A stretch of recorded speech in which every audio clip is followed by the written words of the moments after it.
Tom Fox, staff photographer Dallas Cowboys running back Ezekiel Elliott, 21, is congratulated by offensive guard Zack Martin, 70, left on his short third-quarter touchdown run against the Los Angeles Rams during their NFC Divisional Playoff game at Los Angeles Memorial Coliseum in Los Angeles, Saturday, January 12, 2019.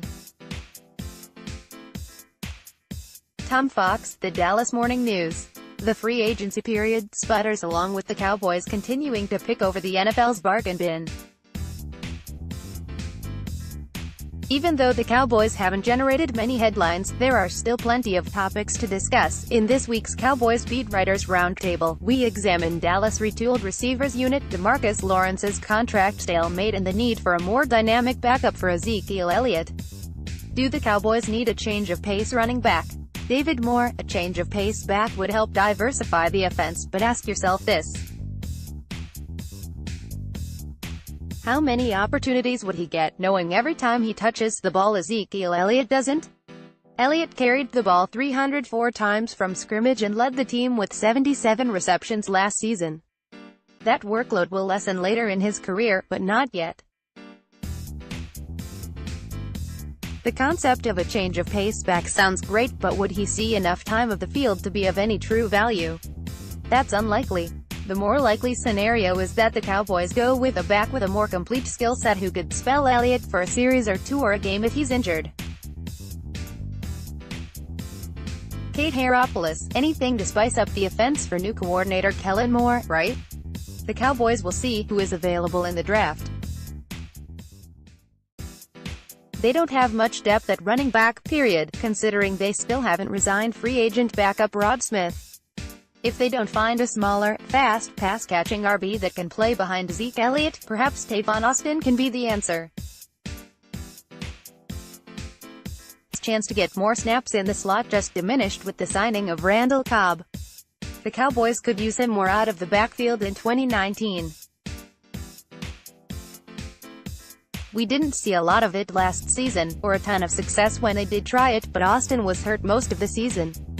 We've only seen glimpses of what a healthy Austin can do. Have the Cowboys adequately replaced the production lost with Cole Beasley signing in Buffalo? David Moore, will one receiver replace the numbers Beasley put up with the Cowboys out of the slot last season? Probably not. His 65 catches for 672 yards both represent the second-best numbers of his career. Randall Cobb hasn't had that many yards in any of his last 3 seasons and has had more receptions only once.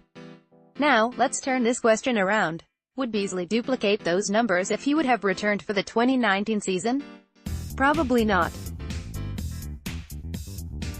With Amari Cooper expected to have an even bigger role in his first full season with the Cowboys, with Michael Gallup's expected improvement in year 2, with the rise of tight end Blake Jarwin and the return of Jason Witten, there's a good chance the ball was going to be spread around more than it was last season after Cooper. Beasley's production will be replaced. It just won't come from one person.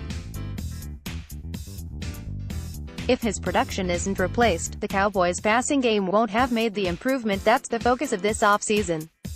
Kate Haropoulos, if the Cowboys are getting vintage Randall Cobb, absolutely. But there are some unknowns, the biggest being will he be able to remain healthy? He had that lingering hamstring issue last season, when he eventually admitted he came back too soon. He also had an established connection with quarterback Aaron Rodgers and caught nearly 70% of the targets that came his way from his buddy. It was Beasley who served as Dak Prescott's safety valve since the Dallas QB's rookie season in 2016. Cobb is playing on a one-year deal because he believes he can prove he's still got plenty left and become that dependable target for Prescott. He turned 29 in August. Beasley turns 30 next month. Though Cobb's numbers sank last year as he missed 7 games, it was only 2017 when he put up a respectable 653 yards and 4 touchdowns. Beasley had 672 yards and 3 touchdowns last season. Sign up for our free Cowboys newsletter. Is there any scenario in which DeMarcus Lawrence will not be a member of the Cowboys in 2019? David Moore, it's hard to envision a scenario where he won't be back. Lawrence is one of the league's top defensive ends. He's relentless on the field. He plays through injuries. He's respected by teammates and coaches. If the club doesn't sign him, what message does that send to everyone else in the locker room? What does it do to a defense that has spent years building to this point? It would undercut everything ownership and coach Jason Garrett say they value. The Cowboys will sign Lawrence, and it needs to be done sooner rather than later. The club can't afford to go down to the deadline the way it did with Des Bryant when he was on the franchise tag. Too many rifts, too many questions develop the longer this remains unresolved. Kate Haropoulos, I think Tank will be back, and with a long-term deal that gives him the security he wants and feels like he's earned. It's hard to look at his last 2 seasons and say otherwise. But it's better for the Cowboys, certainly, if this gets done sooner than later. Lawrence needs that shoulder surgery. A disgruntled star player sitting out the off-season program to prove a point, if it comes to that, stirs up a lot of messy drama.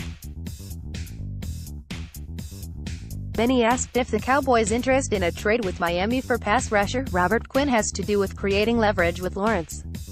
But I do think the Cowboys are looking for a defensive end to pair with Lawrence, not find a fallback option if they can't get a deal done.